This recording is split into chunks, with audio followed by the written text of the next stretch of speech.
Fixons un objectif, on s'y tient, on met les financements. 5 millions de logements HLM, plus de 2 millions de demandeurs. Notre pays est de nouveau entré dans une crise du logement, une grave crise du logement.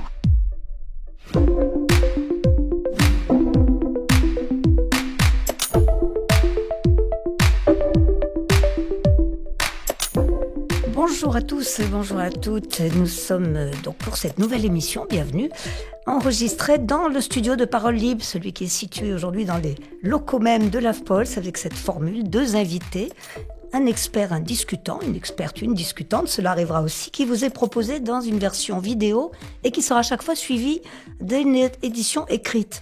10 émissions sont prévues pour cette année 2024 sur tous les grands thèmes d'actualité économique et sociale, ceux qui croisent les préoccupations et le quotidien des dirigeants, avec un sujet aujourd'hui que je pense ils doivent attendre, l'intelligence artificielle, enjeux, usages, point de vigilance pour les organismes HLM. Et nous avons un invité, c'est notre expert aujourd'hui. Bonjour Benjamin Revel et bienvenue. Bonjour. Benjamin Revel, consultant senior, Habitat et Territoire Conseil. Vous êtes spécialisé dans les questions d'organisation, de stratégie, mais aussi sur les processus métiers. Il va Exactement, en être largement question. Vous vous intéressez de très près donc à l'intelligence artificielle depuis déjà pas mal de temps. Et dans le secteur du logement social, dont vous travaillez à la fois son anticipation, son appropriation et sa maîtrise. Et avec vous, donc, nous allons parler du travail qui a été effectué récemment par votre organisme auprès de 300 dirigeants et collaborateurs HLM. Donc, on compte sur tout ce que vous aurez appris auprès d'eux. En tout cas, cela confirme l'intérêt du secteur pour ce sujet. Ensuite, vous recevrez avec nous un discutant. Ce soir, ce sera Nicolas Gigot. Il est dans cette salle déjà. Il va vous écouter. Il viendra nous rejoindre plus tard. Nicolas Gigot, consultant, formateur, ancien directeur général d'un organisme de logement social. C'est un peu le jeu que nous avons adopté. Il nous écoute avec attention. Et il viendra donc en deuxième partie pour confronter vos analyses avec ses propres observations sur le terrain. Il en a pas mal. On commence donc. Intelligence artificielle.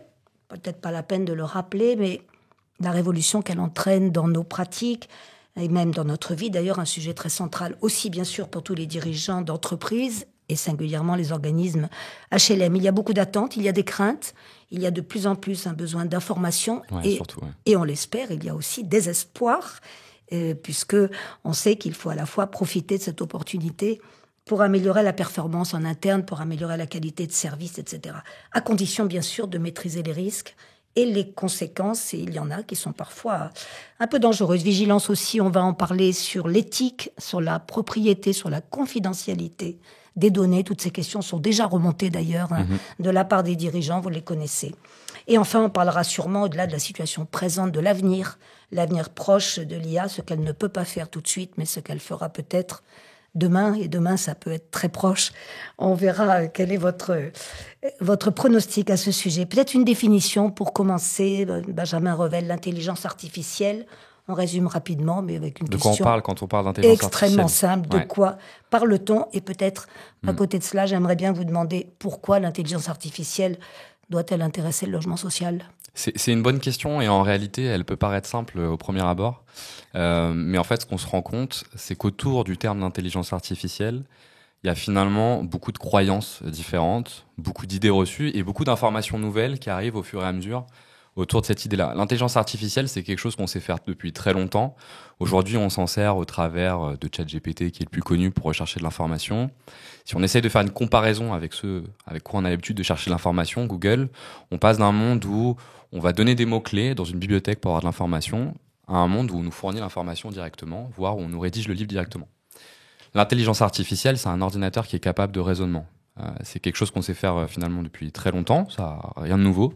Mais la nouveauté, c'est ce qu'on appelle l'intelligence artificielle générative. C'est celle qui va créer du contenu. Et elle a une particularité, c'est qu'à la différence des autres types d'intelligence artificielle, elle a été ouverte au grand public, notamment en novembre 2022, avec l'ouverture de ChatGPT au grand public. Alors après, qui a été quand même un sacré choc pour beaucoup de gens. Qui est le grand tournant en fait autour de l'intelligence artificielle. Le secteur du logement social a un bon exemple. On est dans un secteur qui connaissait très mal le sujet, qui se demandait même s'il existait vraiment. Et d'un coup, il se dit, en fait, il y a quelque chose qui arrive, qui transforme nos modes de production, Et en fait, ça devient un sujet majeur. Donc effectivement, la vague novembre 2022, elle est très très importante autour de l'intelligence artificielle parce qu'elle ouvre la perspective sur les IA génératives avec des perspectives de développement qui sont hyper importantes et avec une exposition qui a été très très importante. Peut-être juste pour remettre 2-3 chiffres pour avoir une idée. Bien sûr. Aujourd'hui, c'est le premier sujet de développement des grands du numérique, que ça soit Google, Microsoft, Apple. Il faut savoir quand même que Google demande à ses salariés de passer minimum 15 minutes par jour sur le sujet de l'intelligence artificielle. À chacun. Chacun. À tous les niveaux. On va y revenir de tous les métiers. Pas forcément pour développer des outils, ça peut être bien pour sûr, des questions se familiariser, de déjà. C'est assez énorme. Quand ChatGPT a été ouvert en novembre 2022, c'est 1 million d'utilisateurs en 5 jours. Le record sur un outil gratuit, c'était Instagram, 90 jours. C'est 150 millions d'utilisateurs en 3 jours. Le record des 100 millions d'utilisateurs, c'était Instagram qui l'avait aussi, c'était 2 ans. Donc vraiment une capacité à se diffuser très rapidement et qui est essentiellement due en fait à la première utilisation, qui est assez marquante. Il y a eu un bouche à oreille assez impressionnant autour de l'outil. Et c'est vrai que la première fois qu'on l'utilise, on se rend compte qu'on est face à une technologie de rupture. Il y a un point que je trouve très intéressant quand on en entend parler. On parle d'entraîner les logiciels. Hein. Ouais. Donc, ça veut dire que ChatGPT, comme les autres, sont en perpétuelle progression. On y reviendra peut-être sur l'avenir proche auquel on peut s'attendre. Mais cette idée de les entraîner rappelle bien quand même que l'initiative reste humaine. Exactement. En fait, quand vous avez un modèle d'intelligence artificielle, notamment les modèles qu'on connaît maintenant, qui sont des modèles en langage naturel, l'idée, c'est de leur dire ce qui fonctionne mal, l'information qu'ils doivent prendre, celle qu'ils ne doivent pas prendre. Pour poser un cadre, en fait, un cadre de réflexion de l'intelligence artificielle. D'accord. Je voudrais qu'on rappelle peut-être une actualité, Benjamin Revel, qui ne vous a évidemment pas échappé. Ce rapport remis à l'Élysée, c'était au début de la semaine, c'était le 13 mars exactement, par une commission créée sur l'intelligence artificielle qui avait été installée 6 mois auparavant et qui a, d'après ce que disent les observateurs, fort bien travaillé. La France, nous dit-elle en substance, je voudrais votre commentaire ensuite, est en retard pour la course à l'intelligence artificielle, mais rien n'est perdu si elle investit massivement, j'insiste sur ce terme de massivement, parce qu'il revient beaucoup dans le rapport, et qu'elle investit aussi bien pour l'État que pour les entreprises. Le gain de croissance est estimé aux alentours de 1% de croissance quand même, ce qui est pas mal par les temps qui courent. Intelligence artificielle, je voudrais reprendre cette formule, je crois qu'elle est de l'économiste et le coprésident d'ailleurs de cette commission, Philippe Aghion. L'intelligence artificielle est comme un cheval fougueux. Il peut vous emmener dans le mur ou vous porter très loin si vous faites ce qu'il faut pour le dompter. C'est pas mal comme définition. C'est une super définition et je l'avais pas en tête et je la reprendrai peut-être parce qu'effectivement elle représente bien les enjeux autour de l'IA. Ouais, ce rapport il était assez attendu. Alors moi j'ai pas pu le lire dans le détail parce que il vient à peine d'être publié. Il est paru hier midi à l'heure où on enregistre. Mais déjà il est publié par des gens qui ont vocation à ce que l'intelligence artificielle se développe, ce qui est un élément intéressant.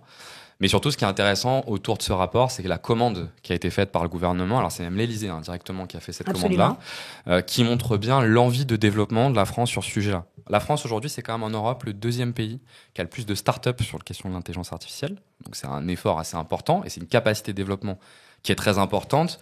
Avec certains le connaissent, notamment un gros fleuron qui est Mistral, qui est un peu le ChatGPT français, on va faire un gros raccourci. Oui, dont on est assez fier. Mais par contre, en contrepartie, on est 16e sur l'utilisation de l'intelligence artificielle dans les entreprises. Et sur l'investissement ? Sur l'investissement, j'ai pas trop les chiffres pour le coup. Là, je serais pas capable de vous le dire. Mais en tout cas, on est d'accord dans le rapport pour dire qu'il pourrait être supérieur à ce qu'on fait actuellement. Il pourrait être supérieur. Le rapport préconise un investissement de 5 milliards d'euros par an sur d'argent public sur l'intelligence artificielle.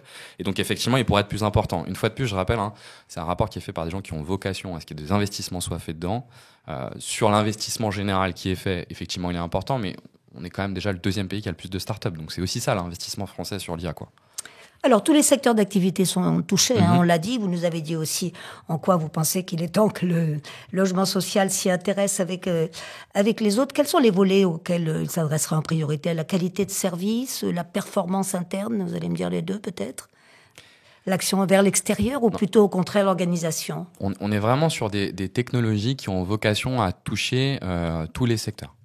Là, on est un peu plus sur les IA spécifiques, mais pour le coup, on a déjà des choses dans le secteur qui se développent autour de la question patrimoniale, autour de la question de la relation client, notamment sur la relation client, le secteur va assez vite, moi je trouve.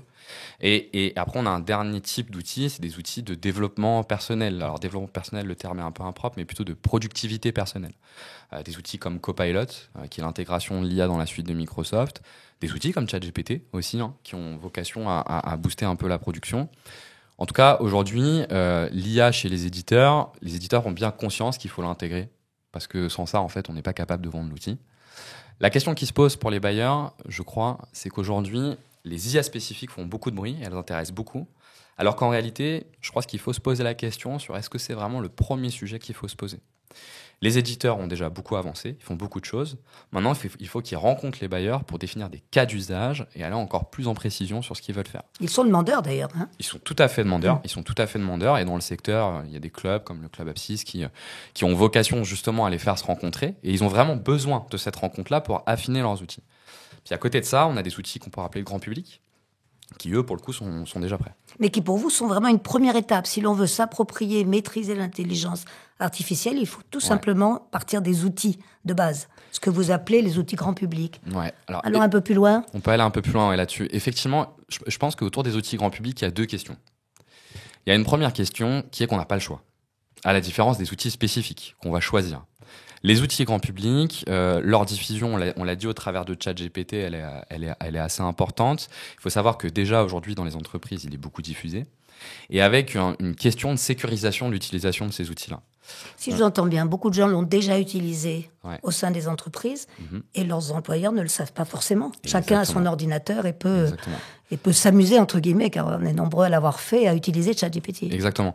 Je vais vous donner un chiffre qui vous donne un peu un point de repère. 68% des personnes qui utilisent ChatGPT en entreprise ne le disent pas à leur supérieur hiérarchique. C'est ça, ils le font devant leur ordi, à leur place. Exactement. Et ce qui crée en réalité des vraies questions de sécurisation de ce qu'on fait autour de ces outils-là.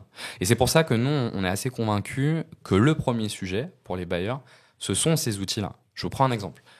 On sait que chez nos bailleurs, la communication entre les services, ça peut être parfois un petit peu difficile, c'est une réalité. On peut avoir un service patrimoine qui a une question juridique à poser, qui se dit à chaque fois que je pose la question à ma direction juridique, ça prend trop de temps, la réponse met trop de temps à arriver. J'ai un outil aujourd'hui qui s'appelle ChatGPT, je peux lui poser une question et je vais avoir la réponse. Peut-être que le choix va être fait de poser la question à ChatGPT et on va croire ChatGPT sur parole, sur ce qu'il fait.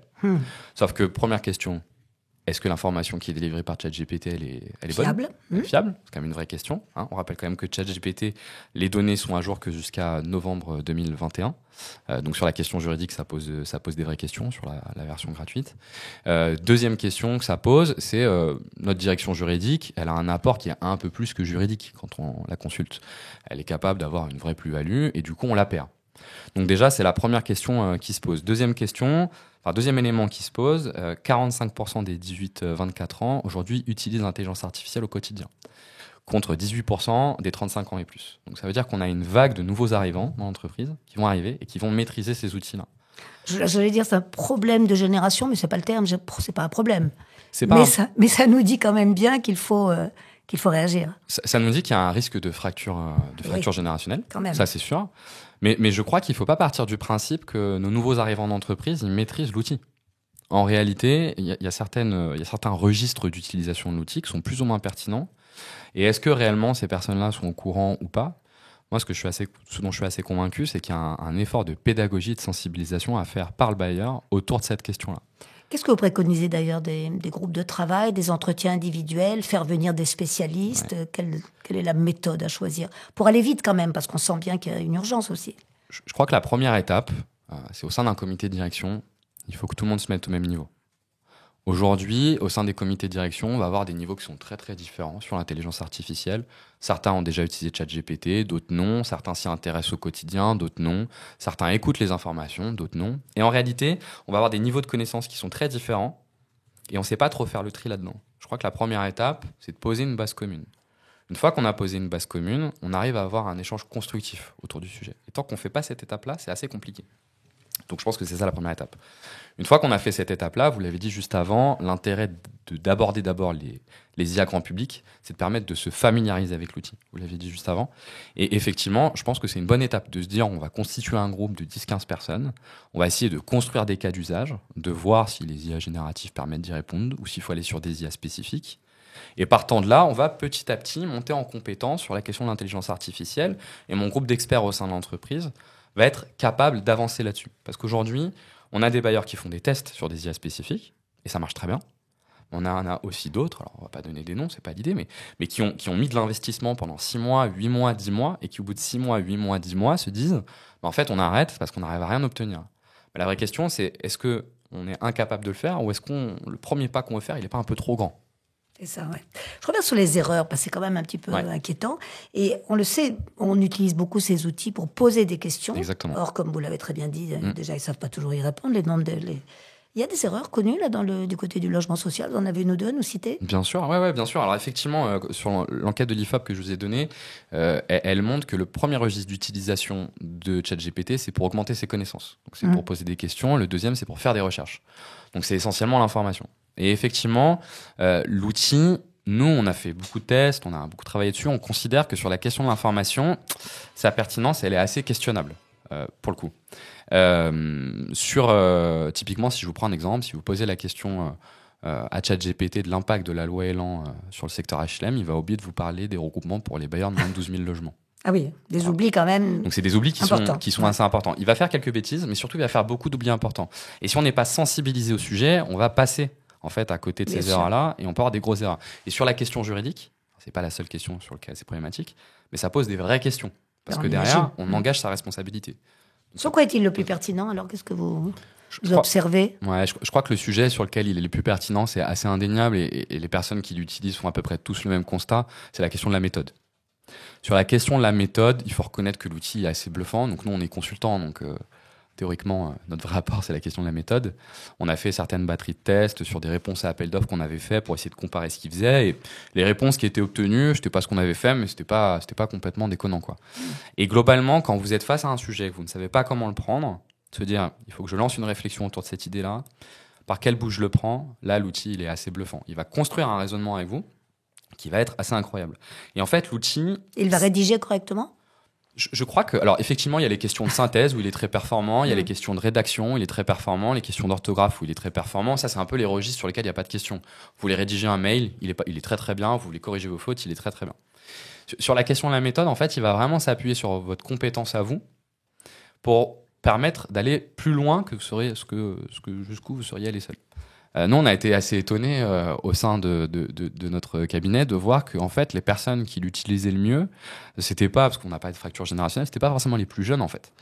Ceux qui obtenaient les meilleurs résultats avec, c'était plutôt nos directeurs qui avaient un niveau d'expérience qui était très affirmé sur les sujets et qui en fait sont capables de poser les bonnes questions, de remettre en question de la bonne façon l'outil. Et là, on va très très loin. Et on va beaucoup plus loin que sans l'outil.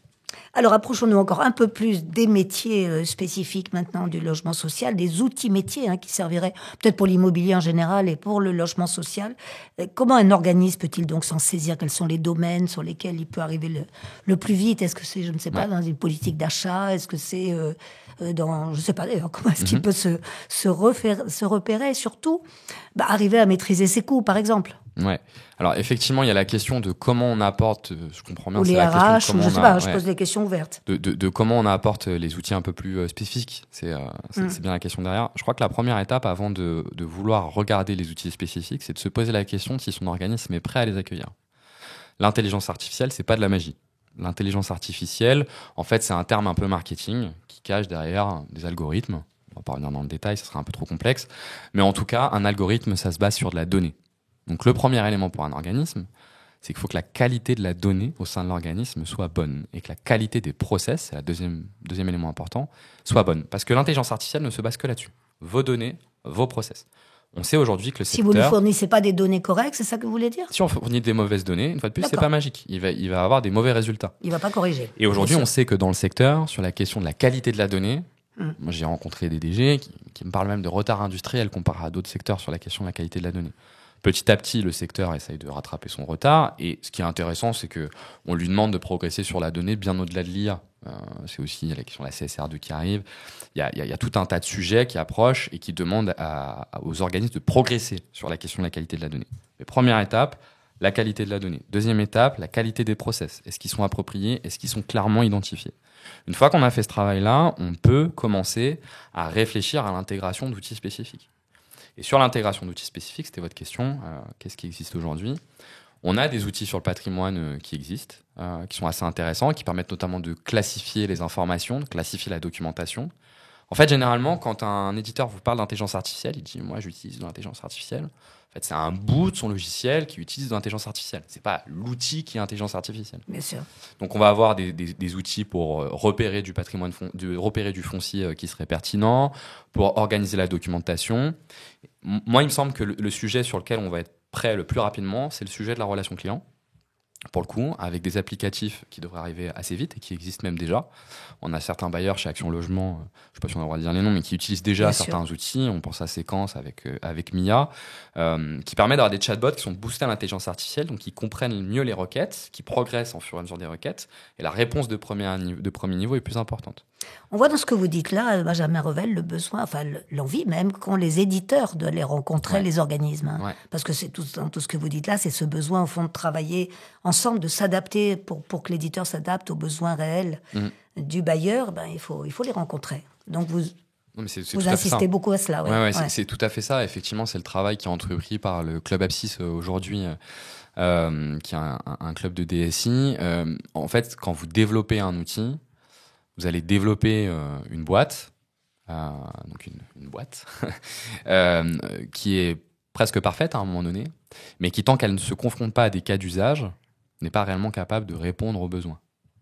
Et donc, effectivement, une fois qu'on a fini l'outil, la deuxième étape, c'est d'aller travailler avec des gens qui vont l'utiliser et de le réajuster au fur et à mesure. Mais c'est tout à fait normal, en fait, d'avoir cette étape-là. Bien sûr. Et c'est vrai que certains sont déjà prêts, mais la vraie étape qu'on a cette année, c'est plutôt celle-là. Moi, il me semble que 2024, c'est vraiment une année sur laquelle les bailleurs doivent se concentrer sur la question des outils grand public. Parce que les outils grand public, ils sont là dès maintenant. Google a annoncé en décembre 2023 l'arrivée de Gemini sur les téléphones. Donc ça veut dire que demain, l'intelligence artificielle sera dans tous les téléphones. Donc par exemple dans celui du gardien. Et le gardien aura l'habitude de poser une question à son téléphone. Et peut-être que dans une logique de qualité de service, demain, il va avoir une réclamation d'un locataire. Il va poser la question à son téléphone.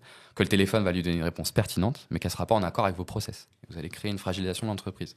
On a des outils comme Copilot qui arrivent déjà. Nous, on voit de plus en plus de comités de direction qui s'équipent avec Copilot, qui est l'intégration de l'IA dans la suite Office. Et il y a le besoin de mettre à plat la qualité de la donnée. C'est plutôt en 2025. Alors, il faut toujours être prudent. Dès maintenant, certains éditeurs sont prêts. Mais l'arrivée vraiment des outils spécifiques, c'est peut-être plutôt pour l'année prochaine. Tout autant à cause des éditeurs, enfin à cause, c'est pas le bon terme, mais pour le temps de préparation des éditeurs que celui des bailleurs. Vous venez de parler des gardiens, on peut parler de beaucoup d'autres métiers au sein des entreprises de logement social, ce qui nous amène quand même à la question des compétences et des métiers et à la grande peur. Je crois qu'on peut en parler de la part des salariés, mais peut-être même de leurs dirigeants, des métiers qui vont être à terme en danger de disparaître ou d'être remplacés, cette fameuse idée du remplacement qui est très redoutée.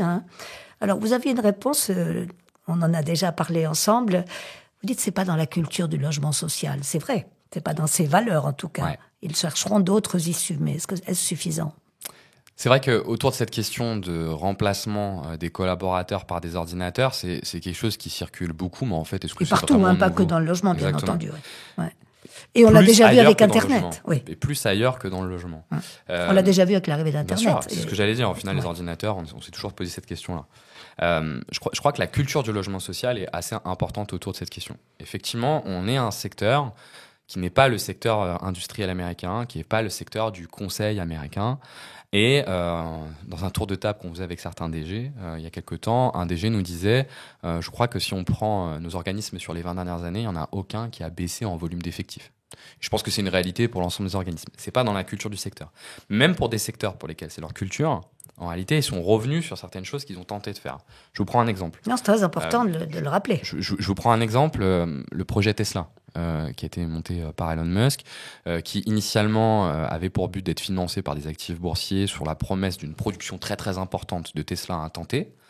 Et en fait, la promesse qui était faite pour Tesla, c'était de robotiser l'ensemble de la production avec des intelligences artificielles et des robots. Ils ont lancé cette production. Au bout de quelques mois, ils se sont rendus compte qu'ils n'allaient pas tenir leurs engagements. Parce qu'effectivement, ces systèmes-là permettaient de produire beaucoup, mais il y en avait tout un tas de cas complexes qui n'arrivaient pas à être réglés par ces robots. La réponse qu'a apporté Tesla à cet élément-là, c'est qu'ils ont créé une factory, une grande tente juste à côté du groupe industriel, où ils ont mis uniquement des humains. Et en fait, les humains avaient vocation à traiter l'ensemble des cas complexes. Et ils se sont rendus compte par ce moyen-là, déjà ils ont réussi à tenir leur engagement, ce qui n'était pas prévu, mais surtout qu'en fait, on ne peut pas travailler seulement avec des robots et avec l'intelligence artificielle. Et en fait, ce qui fonctionne bien, c'est la complémentarité entre les deux. Pourquoi ? Parce que là où l'intelligence artificielle est particulièrement pertinente, c'est quand elle a énormément de données à disposition et qu'elle doit faire un choix. À l'inverse, si elle a très peu de données à disposition et qu'elle doit faire un choix, là, elle ne fera pas le bon. Ouais. À l'inverse, l'humain est très performant pour faire ces éléments-là. Oui, il n'empêche quand même, Benjamin Ravel, je repousse un petit peu les questions techniques certaines. Je ne sais pas, il y a le fameux chatbot que nous utilisons tous les uns et les autres pour diverses démarches. Il y a quand même ces questions techniques, pas si compliquées que ça, en tout cas si elles sont bien digérées par l'ordinateur, qui devraient remplacer des compétences, on va dire.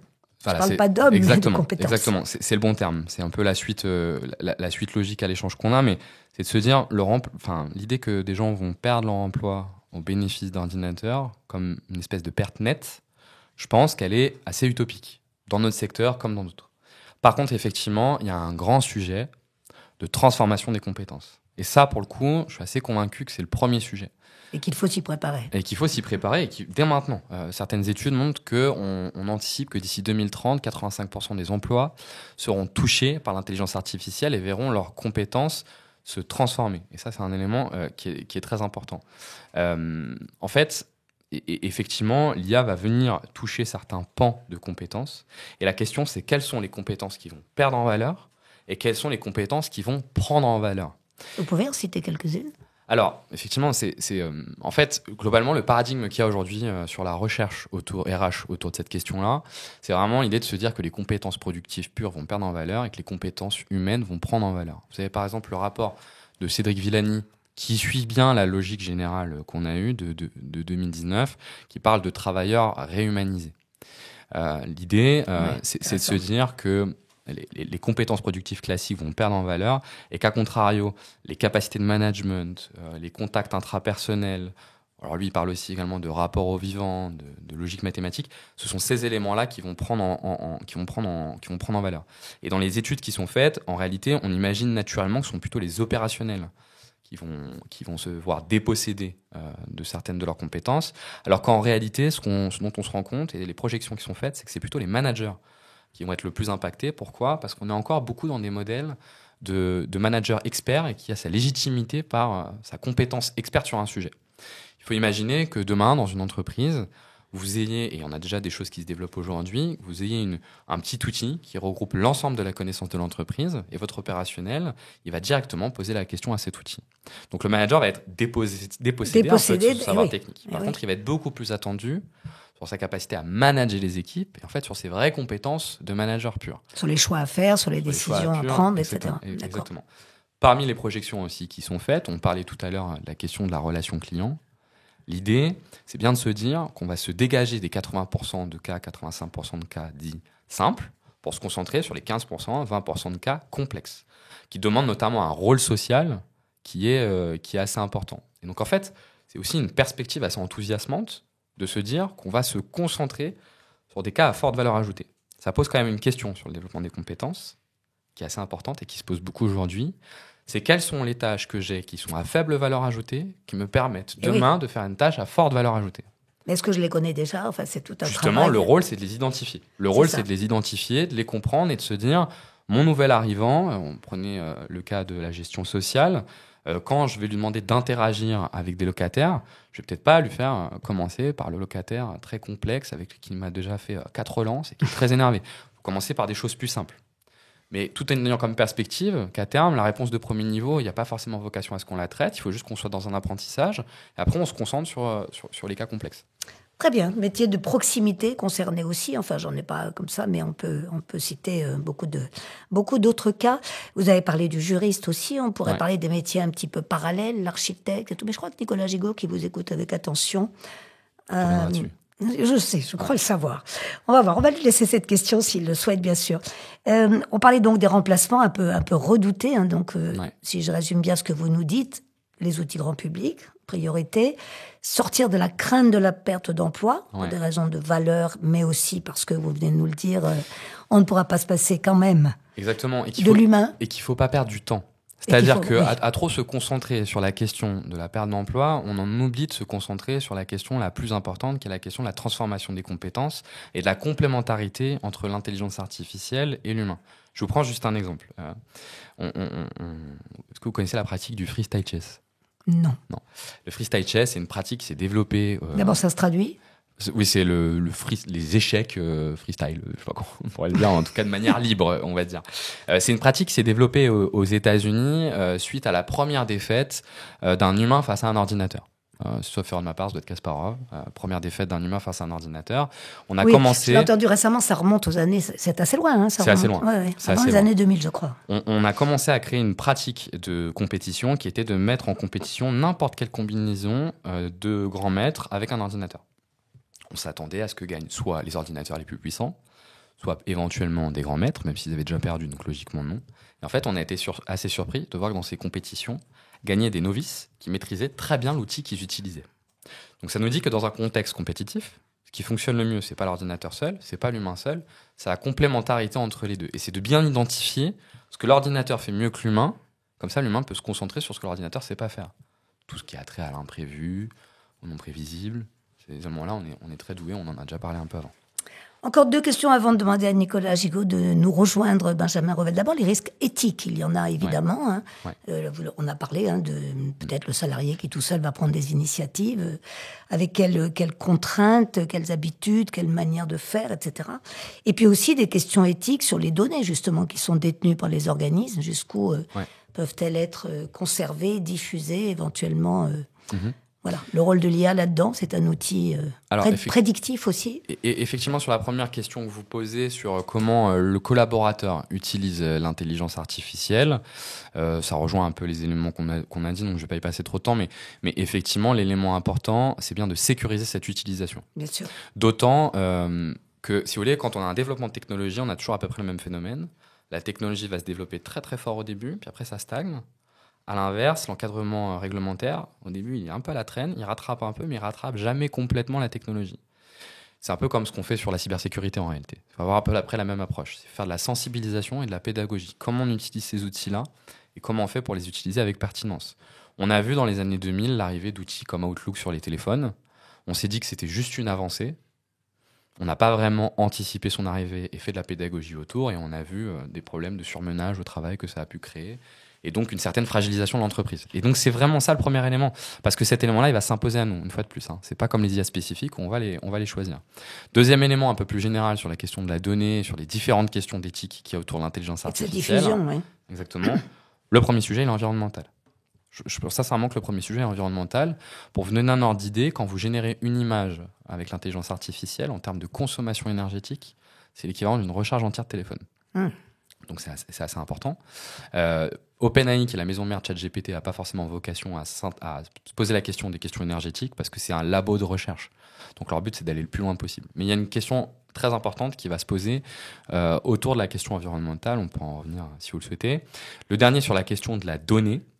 Effectivement, et vous en avez parlé sur le rapport dont on a parlé qui a été publié avant-hier, une première lettre de motivation du gouvernement, c'est la question de la souveraineté de la donnée autour du développement en interne de l'intelligence artificielle. Parce qu'effectivement, si on mobilise Copilot via Microsoft, si on mobilise ChatGPT, ces données-là vont sur des serveurs qu'on ne domestique pas. Et donc ça pose une question de maîtrise de la donnée à une ère où les cyberattaques sont de plus en plus importantes. Et ensuite, sur la façon dont on contrôle ces IA-là, le principe RGPD s'applique. Et on a 2-3 éléments qui sont posés en plus par la RGPD. On demande à ce que les algorithmes soient transparents. Algorithme transparent, ça veut dire quoi ? Ça veut dire qu'on doit être en capacité de fournir à l'utilisateur l'algorithme qui est utilisé pour traiter l'information. Ce qui pose des vraies questions à partir du moment où on envoie de la donnée. Et pas un autre, et qu'on sache tout sur lui. Exactement. Et ce qui pose des vraies questions quand on utilise des outils comme les outils de Microsoft ou les outils d'OpenAI. Et ce qui ouvre une vraie voie de développement aux outils spécifiques, parce que pour le coup, nos éditeurs du secteur, eux, ils maîtrisent leur algorithme, donc ils peuvent être transparents autour. Et donc, ils peuvent avoir une certaine communication autour de la donnée et en tout cas une certaine transparence. Bon, en réalité, cette question des algorithmes, elle est parfois un peu malhonnête parce que c'est pas parce que je vous transmets un algorithme que vous allez comprendre ce que je fais avec cet outil-là.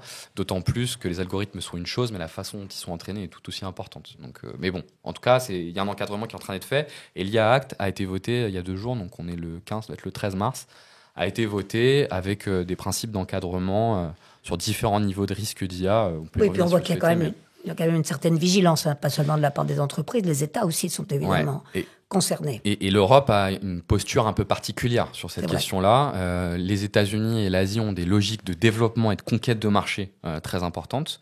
Donc l'utilisateur est testeur. En Europe, la logique est un peu différente. On veut sécuriser l'utilisateur avant qu'il utilise l'outil.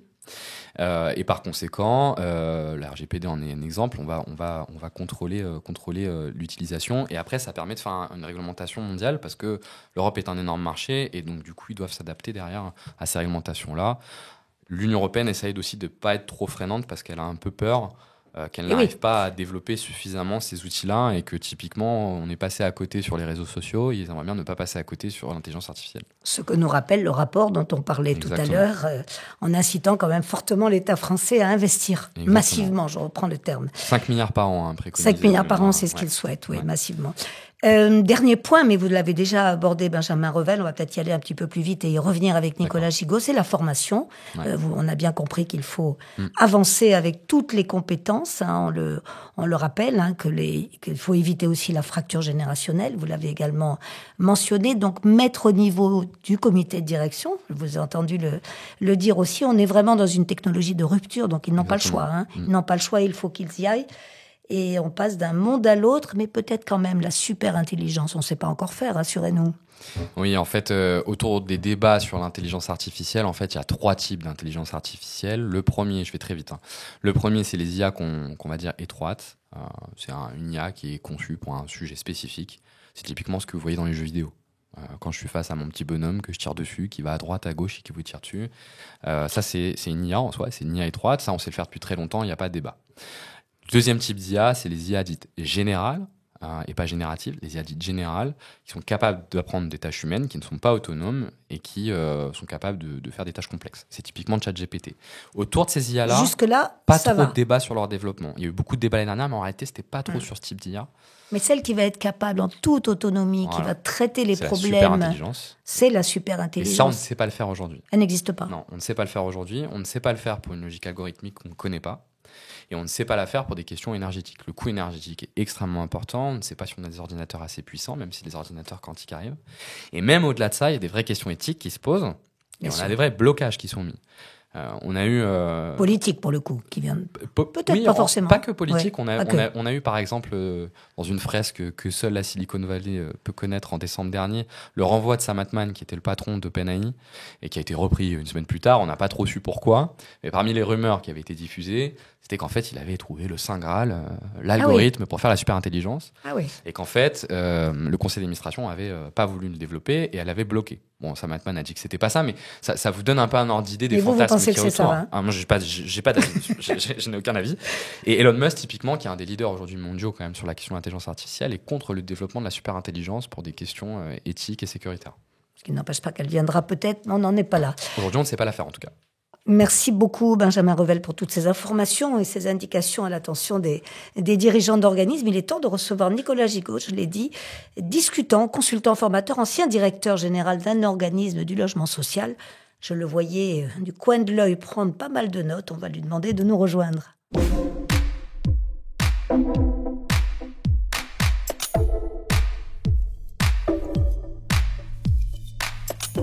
Nous sommes toujours à Parole Libre dans les locaux de Lovepulse pour cette émission qui, je crois, rencontre beaucoup d'attentes puisque c'est un sujet d'actualité. S'il en est intelligence artificielle, enjeu, usage, point de vigilance pour les organismes HLM. Et nous avons le plaisir d'avoir un long entretien avec Benjamin Revel, qui est manager à Habitat et Territoire Conseil, spécialisé, comme on l'a vu, sur ces questions d'organisation, de stratégie, aussi de processus métier, et plus spécifiquement pour le logement social. Vous nous avez dit beaucoup de choses. J'ai rappelé, je ne sais plus si vous aviez rencontré 300 dirigeants et collaborateurs HLM qui quand même vous donnaient un peu moins du... 250. Allez, à peu près, 250 on est plutôt à ce niveau-là, mais qui c'est vous déjà pas mal donnaient sur quand les 600, même... C'est déjà pas mal. Ouais. Ça donne du grain à moudre pour tout ce que vous nous avez dit. Merci en tout cas. Et Nicolas Achigo donc vient de nous rejoindre. Il est notre discutant aujourd'hui face à vous, consultant formateur, lui aussi ancien directeur général d'un organisme de logement social. Nicolas Gigot, je vous donne la parole. Qu'avez-vous le plus retenu de tout ce qui nous a été dit et peut-être d'autres questions à ajouter aux miennes? Bien, enchanté d'abord d'être à cette table ronde de parole libre à l'AFPOLS. Parmi les choses qui me passionnent dans ces métiers du logement social, c'est que les bailleurs pris collectivement, les opérateurs sociaux pris collectivement, sont de loin les premiers propriétaires, les plus grands propriétaires de patrimoine résidentiel du pays. Et deuxièmement, ils sont, et de loin, les plus importants accompagnateurs de parcours de vie des ménages. Dans ces deux registres, ils possède du coup des données que vous avez vous-même qualifiées d'industrielles. Le mot, je le retiens parce que je l'ai moi-même employé. Et ces données, elles sont cruciales pour comprendre quel est le comportement des bâtiments selon leur date de construction, selon leur typologie par rapport aux consommations énergétiques. Et puis, comment on s'explique mieux les parcours résidentiels des ménages. Donc, est-ce que vous avez, avec vos correspondants que vous avez rencontrés, mesuré cet enjeu et est-ce qu'il vous semble que l'intelligence artificielle peut être déterminante pour mieux analyser, pour mieux comprendre et du coup pour mieux agir? Effectivement, Benjamin Revel. On a un sujet autour de la donnée qui est extrêmement important. Et je crois que dans les échanges qu'on a, on a bien la conscience auprès des comités de direction qu'il y a un enjeu autour de la donnée qui est très important. Mais on a du mal à savoir réellement de quoi on parle quand on parle de cet enjeu. Et je suis assez convaincu que l'élément important, c'est la communication entre les DSI, les directions patrimoine, les directions gestion locative et la capacité qu'on a à mettre ces trois directions en discussion.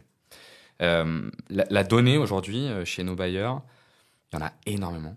Il y en a vraiment énormément. Tout ce qui est à disposition, c'est assez incroyable. Mais la compétence qu'on a à la traiter et à l'organiser correctement, elle est encore assez faible. On a posé, parce que ça coûte beaucoup d'argent, concrètement, d'avoir ces métiers-là. On a posé la question de la transformation de la compétence, de la transformation des métiers. Ça fait typiquement partie des métiers qui, demain, vont avoir énormément d'importance et des compétences qui vont être très valorisées. Comment je traite la donnée, comment je l'ordonne et comment j'arrive à la comprendre. L'élément qui vient derrière, c'est l'intention qu'on a derrière ces données. On en a parlé sur le patrimoine, sur la gestion locative, il y a la même question sur les parcours résidentiels. Il faut être capable de déterminer de manière assez claire ce qu'on souhaite faire. Il ne faut pas se tromper, c'est-à-dire que le premier objet, c'est qu'est-ce que je veux faire. Ce n'est pas quelles données j'ai à disposition, c'est qu'est-ce que je veux faire. Derrière ce que je veux faire, je travaille ma donnée et je l'ordonne. Dans cet ordre-là, c'est ça, ne pas se laisser commander, entre guillemets, par les données. Exactement. C'est ce que vous vouliez dire, Bien Nicolas sûr. Gigot. En tout cas, par rapport au patrimoine, ce qu'on veut faire, c'est clair, c'est comprendre où est la performance et quels sont les gestes techniques qui permettent d'améliorer cette performance. Parce qu'aujourd'hui, on est quand même avec des outils quand même encore assez rustiques. Et on est sur un certain nombre d'audits techniques, théoriques qu'on doit croire. Or, les organismes HLM possèdent les consommations réelles. Donc, il y a là des corrélations à établir entre des caractéristiques de patrimoine, des gestes techniques qu'on y a fait, et puis des performances. Le deuxième sujet qui m'a beaucoup passionné dans votre exposé, et qui est très important, je pense, dans la transformation et la performance des organismes HLM, c'est de dire que finalement, on a dans le monde HLM beaucoup de tâches à faible valeur ajoutée. J'en prends un seul exemple, c'est le traitement de l'ensemble des factures de charges. Cristal Habitat, c'était 10 000 factures intégrées dans le calcul des charges à traiter par année. Et en plus des factures qui se présentent sous des formes diverses et variées, ça n'a jamais été normé. C'est d'ailleurs, on peut le regretter. On pourrait dire que les pouvoirs publics pourraient faire quelque chose pour normer mieux les factures que reçoivent les bailleurs. Voilà. Et donc, ce qu'on a souhaité faire, et est-ce que vous avez eu écho d'autres expériences dans ce sens, c'est de faire finalement traiter en automatique ces factures de charges pour les dispatcher à l'immeuble et du coup pour avoir un pilotage en direct de ses consommations et pour pouvoir, du coup, dialoguer là-dessus avec les locataires, ce qui est fondamental dans un objectif d'économie. Ce qui est sûr, c'est que l'outillage, de manière générale, les outils, ça doit servir à traiter les cas simples pour se dégager du temps sur les cas complexes. Dans le cas des rencontres qu'on a pu faire, moi j'ai beaucoup échangé avec les responsables d'agences qui ont été énormément percutés par les outils numériques et qui se sont retrouvés au bout de quelques années à se dire mais en fait on nous rajoute des couches numériques, on ne sait pas vraiment ce qu'on veut faire autour de ça. Et je crois que le secteur a compris au bout d'un moment que l'enjeu c'est vraiment celui-ci, se dégager des cas simples pour traiter les cas complexes. Alors j'ai pas de cas qui correspond à ce que vous dites avec l'utilisation d'outils. Et puis on peut même se poser la question si c'est vraiment une question d'intelligence artificielle ou juste d'outillage. Mais effectivement, il y a cet enjeu, et qui va se développer avec l'intelligence artificielle, d'aller encore plus loin sur le traitement des cas simples. Et après, je crois que la suite pour les organismes, c'est vraiment de se poser la question de où on veut mettre l'effort. Où on veut mettre l'effort. La vocation sociale des organismes, elle est de plus en plus importante. Un DG me disait il n'y a pas longtemps, je suis sûr que vous allez être d'accord, on a longtemps été vus sur les territoires comme des producteurs de logements. C'est de moins en moins vrai. La VFA s'est beaucoup développée. On a de plus en plus de difficultés à investir. On est de plus en plus attendu sur notre rôle social. Et c'est là où vraiment on a un rôle qui est très très important. Et la question qui se pose pour les organismes, c'est OK, on va réussir à dégager du temps. On va réussir à dégager du temps homme. Qu'est-ce qu'on en fait ? Et il faut effectivement identifier les outils qui permettent de le faire. C'est la première étape, vous avez bien raison. Commençons par le début. Qu'est-ce qu'on veut dégager comme temps et comment on le dégage ? Mais ce qui veut dire aussi que les métiers évoluent, qu'on peut même changer de métier dans certains cas. Même, vous parlez de la vocation sociale, d'accord, elle a toujours existé, mais on va encore plus vers cela. C'est bien ainsi que vous l'entendez, Nicolas Gigot ? Tout à fait, et c'est très intéressant de dire... Sur les territoires notamment, oui, absolument, bien sûr. Ce que Benjamin a dit tout à l'heure, c'est que ce qu'il faut cultiver, c'est la complémentarité outils-hommes.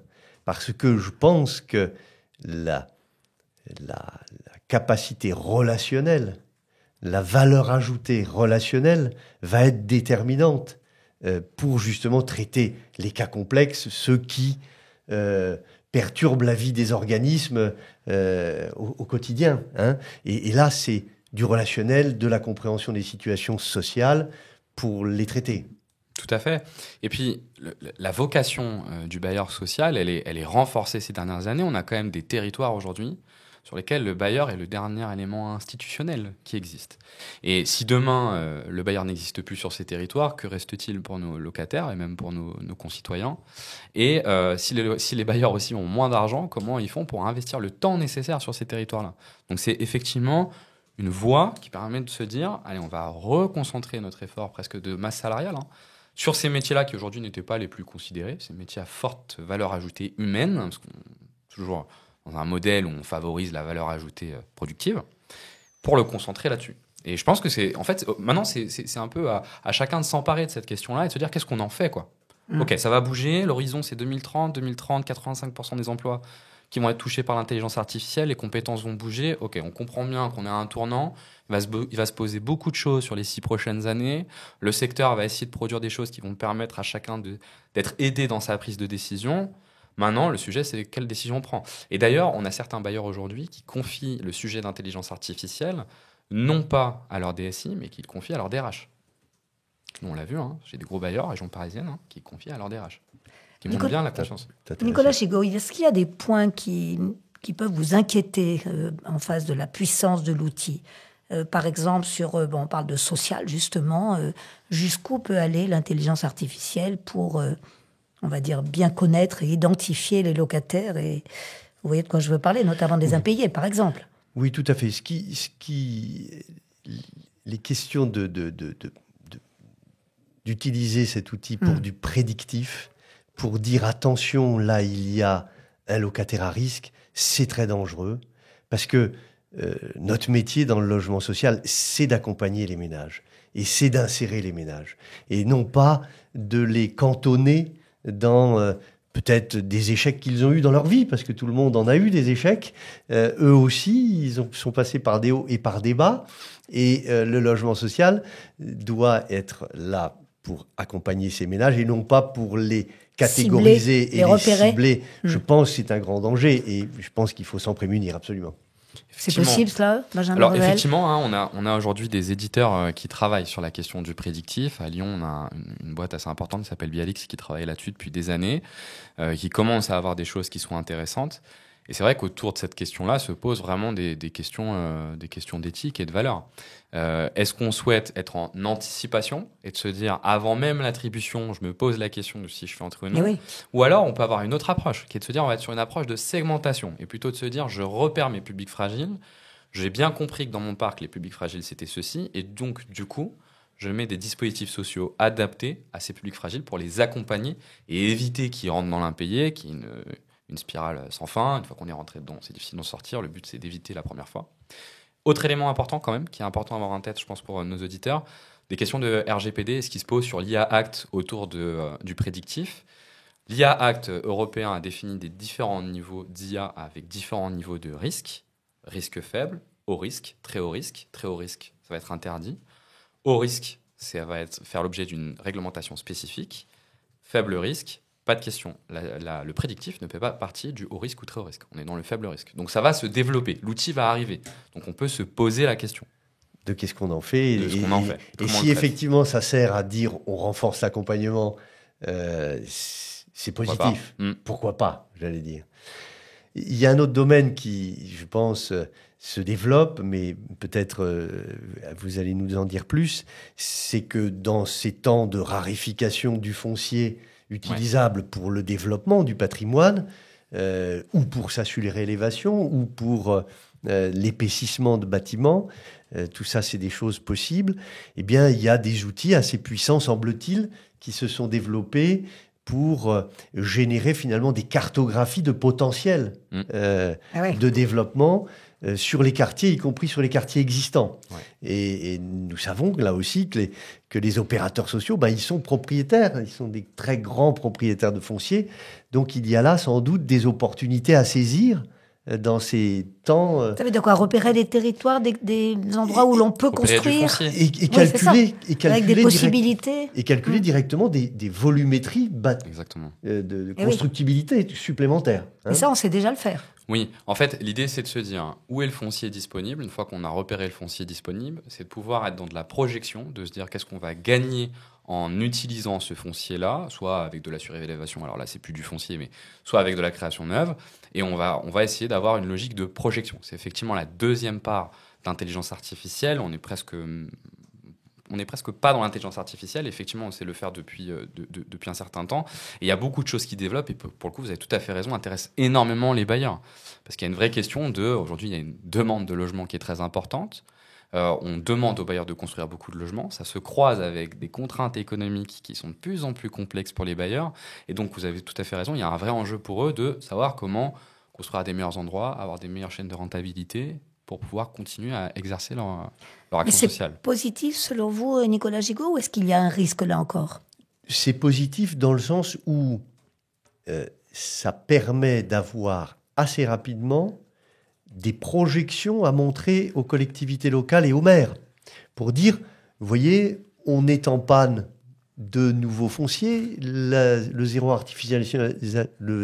artificialisation nette, Lausanne. Lausanne nous contraint, et à juste titre, il y a du potentiel dans l'existant, et voilà comment en volumétrie, qu'est-ce que ça peut représenter. Et je pense du coup c'est un outil pédagogique, c'est bien entendu un outil préalable, c'est à soumettre à la discussion, pas plus, mais déjà, ça met à disposition cette donnée. Ça, c'est fondamental. Vous avez tout à fait raison. En fait, ça pose la question de la vocation de ces outils-là. On a parlé tout à l'heure des différents types d'intelligence artificielle. Quand on a parlé de l'AGI, on a dit que ce n'était pas une IA autonome, qu'elle s'appuie sur l'humain. Et dans ce que vous décrivez, l'idée, c'est d'avoir des outils d'aide à la décision qui nous permettent de se projeter plus vite, d'avoir des informations plus rapidement et donc de prendre la décision de manière un peu plus éclairée. Et effectivement, dans les discussions qu'après vous pourrez avoir avec le politique, parce que le politique a quand même une part très très importante, notamment pour les OPH sur ces décisions-là, ça permet d'alimenter la discussion. Et là, c'est vraiment, vraiment très intéressant, parce qu'on se base sur des éléments finalement assez concrets, si tant est que notre donnée est correctement constituée. On y revient toujours. Un dernier point peut-être, Nicolas Giraud. On n'a pas parlé des métiers. Quels sont ceux qui, à votre avis, on a parlé du juriste. C'est très intéressant, hein, qui est un peu en parallèle dont nous a donné Benjamin Revel nous a donné l'exemple. Vous en voyez d'autres? Moi, je crois beaucoup à ces métiers de la gestion qui sont, encore une fois, à faible valeur ajoutée pour l'instant et et l'intelligence artificielle permettrait de les basculer dans de l'analyse et dans du contrôle de régularité ou de qualité, justement, hein, des données.